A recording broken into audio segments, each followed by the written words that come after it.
दोस्तों रिलायंस सिक्योरिटी में वैकेंसीज आई है। 35 से 40 हज़ार के आसपास आपको सैलरी भी मिलेगी। 12वीं पास आप है तो इसमें अप्लाई कर सकते हैं। थोड़ा सा क्राइटेरिया फिजिकल का टफ रहता है और रिटन एग्ज़ाम का टफ रहता है। बाकी सब कुछ नॉर्मल होता है। जब इसकी 7th बैच की मैंने वीडियो बनाई थी उसमें भी कैंडिडेट ने क्वालिफाई किया है और जो वह कैंडिडेट लगे हैं उन्हीं की तरफ से ये सब इंटरनल इंफॉर्मेशन है जो हम आपके साथ शेयर कर रहे हैं। सो गाइस सीएस से जो सिक्योरिटी सीएस से 8th बैच के लिए एप्लीकेशन फॉर्म है, कैसे आपको अप्लाई करना है वह भी आपको इस वीडियो में बताऊंगा और इसका एलिजिबिलिटी क्राइटेरिया क्या है सभी कुछ आपको डिटेल में बता के चलूँगा। लास्ट डेट है 4 जनवरी 2026 है। ऑल इंडिया कैंडिडेट इसमें अप्लाई कर सकते हो और आपकी उम्र 22 से लेकर 28 साल के बीच होनी चाहिए। आपकी हाइट 175 सेंटीमीटर या इससे ऊपर होनी चाहिए। क्वालिफिकेशन के बारे में बात करें, 12वीं पास है सीबीएसई या कोई स्टेट बोर्ड से तो आप अप्लाई कर सकते हो।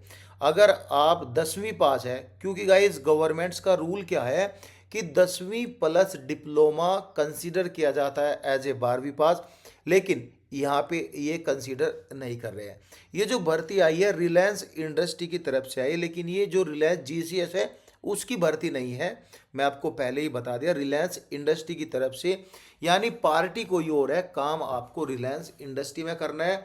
और जो आपको सैलरी मिलेगी ना, लगभग 35 हज़ार रुपये आप अपनी सैलरी बचा सकते हो, क्योंकि आपको रहना खाना भी आपको रिलायंस इंडस्ट्री की तरफ से दिया जाएगा। और जो पिछली भर्ती यानी जो 7th बैच था उसमें कैंडिडेट लगे थे उनका भी रिव्यू बहुत अच्छा था। तो अगर आप एलिजिबल है, अप्लाई करना चाहते हैं तो अप्लाई कर सकते हो, मर्जी आपकी है। मेरा काम है आपको इंफॉर्मेशन पास करना। यहाँ पे अगर आपको ड्राइविंग देखो यहाँ पे क्लियर है, 12वीं पास है तो आप अप्लाई कर सकते हो, लेकिन यहाँ पे कुछ टर्म्स एंड कंडीशन ये है कि अगर आपके पास ड्राइविंग लाइसेंस है तो आपको प्रीफेंस दिया जाएगा। ऐसा नहीं कि यहाँ पे ड्राइविंग लाइसेंस मैंडेटरी है, ऐसा कुछ नहीं है। प्रीफेंस दिया जाएगा, यानी 12वीं पास जो कैंडिडेट है यहाँ पे प्रीफेंस दिया जाएगा, ठीक है। एक्स्ट्रा वेटेज दिया जाएगा, एनी स्पेशलाइज जो स्किल आपके पास है उसके लिए एक्स्ट्रा वेटेज आपको दिया जाएगा। जैसे कि कोई ड्रोन पायलट है जो डीजीसीए से सर्टिफाइड है उनको एक्स्ट्रा वेटेज दिया जाएगा। किसी के पास कंप्यूटर ऑपरेटर का सर्टिफाइड एक्सपीरियंस है या कोई सर्टिफिकेट है उनको यहाँ पे एक्स्ट्रा वेटेज दिया जाएगा, यानी इनका सिलेक्शन पहले होगा एज कंपेयर टू द 12वीं पास। एनसीसी का सी सर्टिफिकेट होल्डर है तो इसका भी सिलेक्शन पहले होगा। तो यहाँ पे नॉर्मल 12वीं पास अप्लाई कर सकता है, ये भी है तो अच्छा रहेगा, प्रीफरेंस आपको पहले मिलेगा। ये सब चीज़ें आपको ध्यान में रखना है। यहाँ पे रिक्रूटमेंट प्रोसेस जो रहेगा, पैरामीटर्स के बारे में बात करेंगे। फिजिकल इफिशेंसी पीईटी जो है 50 नंबर का आपका होगा, ठीक है। यहाँ पे आपकी रनिंग करनी है 5 किलोमीटर 20 मिनट में आपको रनिंग करनी है। अब बहुत सारे स्टूडेंट का डाउट रहता है कि 20 मिनट में कैसे रनिंग होगी।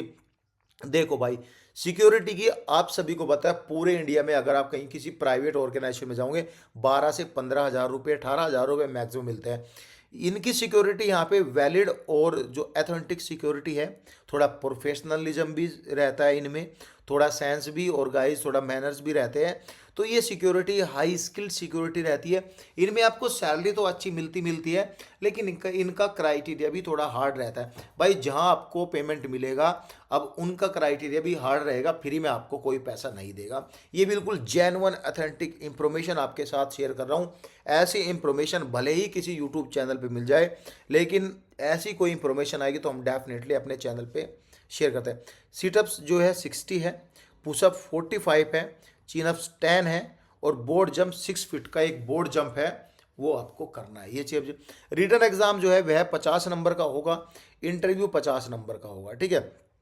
अब जो है bearing, reasoning ability, general knowledge, computer knowledge और कम्युनिकेशन स्किल्स जो है ये सब रहेंगे आपके रिटन एग्जाम एंड इंटरव्यू में। ये सब चीज़ देख लेना। फिर आपका मेडिकल होगा, उसके बाद आपका फिर डॉक्यूमेंट्स वेरिफिकेशन होगा। ये सब चीज़ें हैं, थोड़ा टफ है आपके लिए, थोड़ा फिजिकल स्टैंडर्ड थोड़ा टफ रहेगा, लेकिन भाई टफ वहीं रहता है जहाँ कामयाबी मिलती है, पैसा वही मिलता है जहाँ मेहनत लगती है। तो ये चीज़ आप ध्यान में। अब आपको जो है अप्लाई करने के लिए ये फॉर्म आपको टेलीग्राम पे मिल जाएगा, ठीक है, ज्वाइन कर लेना, वहाँ पे मिल जाएगा। अब फॉर्म आपको जैसे ओपन होगा तो ऐसा फॉर्म आपके सामने ओपन होगा, तो नेक्स्ट आपको क्लिक करना है। नेक्स्ट पर क्लिक करने के बाद आपके पास ये इंफॉर्मेशन आ जाएगी सेल्फ डिक्लेरेशन की, आई certified that the information provided in the form here with is true and correct the best of my knowledge. ये सब है। मतलब कहने का मतलब क्या है कि ये लिखा है कि मैं सर्टिफाइड, यानी मैं इसको प्रमाणित करता हूँ जो मैं इंफॉर्मेशन आपको दे रहा हूँ, जो मैं इंफॉर्मेशन आपके साथ साझा कर रहा हूँ वह सभी सही है, ट्रू है। अगर धोखाधड़ी या कुछ झूठ निकला तो मुझे बर्खास्त किया जाए, ये सब भर्ती से बर्खास्त किया जा सकता है। एग्री करना है, नेक्स्ट पर क्लिक करना है। क्लिक करने के बाद आपके सामने ये ऑप्शन आ जाएगा, अपना नाम यहाँ पे डालना है। जैसे मैं डाल देता हूँ कुछ XYZ, email ID XYZ@, father name XYZ जो आपका पापा का नाम है वो, ठीक है। ईमेल आईडी ऐसे इसने लिया नहीं तो मैं यहाँ पे @ करके कुछ भी डाल देता हूँ, gmail.com डाल देता हूँ। यहाँ पे gmail.com डाल दिया मैंने, ये ले लिया, ठीक है। आधार कार्ड नंबर कुछ भी मैंने डाल दिया यहाँ पे जो है, ठीक है। मोबाइल नंबर मैंने कुछ भी डाल दिया जो है यहाँ पे, ठीक है। अल्टरनेट मोबाइल नंबर मैंने फिर कुछ भी डाल दिया यहाँ पे जो भी है, ठीक है। डेट ऑफ बर्थ जो है जो आपकी मांगी गई है उसी हिसाब से आपके डेट ऑफ बर्थ रहेगा। मैं यहाँ पे कुछ भी सॉरी थोड़ा आगे पीछे चला गया, इवन 22 साल इतना डाल देता हूँ, कुछ भी डाल देता हूँ जो भी है। एज जो है 23 साल हुई है ऐसे डाल देता हूँ। नेक्स्ट करना है, ठीक है। नेक्स्ट करने के बाद आपका हाईएस्ट क्वालिफिकेशन पूछा जाएगा, तो आपको 12वीं करना है या ITI वाले भी यहाँ पे एलिजिबल रहेंगे, ग्रेजुएशन वाले भी एलिजिबल रहेंगे, लेकिन 10वीं पास के साथ कुछ भी क्या हो वह यहाँ पे एलिजिबल नहीं है। मैं नॉर्मल 12वीं पास कर देता हूँ, यहाँ पे नेक्स्ट कर देता हूँ। नेक्स्ट करने के बाद लिखा है एनी एडिशनल एजुकेशन कोर्स और सर्टिफिकेशन। अगर आप यस करोगे तो यहाँ पे यस करना, कोई स्किल आपके पास है, कंप्यूटर ऑपरेटर की है, NCC है तो यहाँ पे है। अभी इसको नो करोगे तो ये वाला पेज आपके लिए वैलिड नहीं होगा। अगर आप यस करोगे तो यहाँ पे लिखना कि आपके पास जैसे कि NCC है, ठीक है, कंप्यूटर ऑपरेटर है, ठीक है, ऐसे करके यहाँ पे लिख देना है। लिख के फिर यहाँ पे लिखना है in case of an ITI qualification mention relevant trade. अब बहुत सारे बंदे क्या करते हैं, ITI इलेक्ट्रिशियन से करते हैं, मैकेनिकल से कर लेते हैं। मैं यहाँ पे मैकेनिकल कर देता हूँ, यहाँ पे मैंने मैकेनिकल कर दिया। कुछ भी है जो आपका ट्रेड है, कम्युनिकेशन का है, टेलर का है, ये कुछ भी, मटेरियल स्टेटस आपको अनमैरिड ही रखना है, तो यहाँ पे नेक्स्ट करना है। नेक्स्ट करने के बाद फिर से आपका कि नेशनल कैडेट को आपके पास NCC का सर्टिफिकेट है तो यस करना है, अगर नहीं है तो नो करना है, तो मैंने यस कर दिया। फिर नेक्स्ट आया विंग ऑफ NCC, जो आपके विंग है, आर्मी है, नेवल है, तो मोस्टली आर्मी के रहते हैं। कौन सा सर्टिफिकेट है, C वाला सर्टिफिकेट है। और ग्रेड कौन सा है, C जो भी आपका ग्रेड है, तो ये सब चीज़ आपको नेक्स्ट करनी है। स्पोर्ट्स सर्टिफिकेट कोई है नहीं, इफ़ एनी है तो ठीक है, वरना नो कर दो।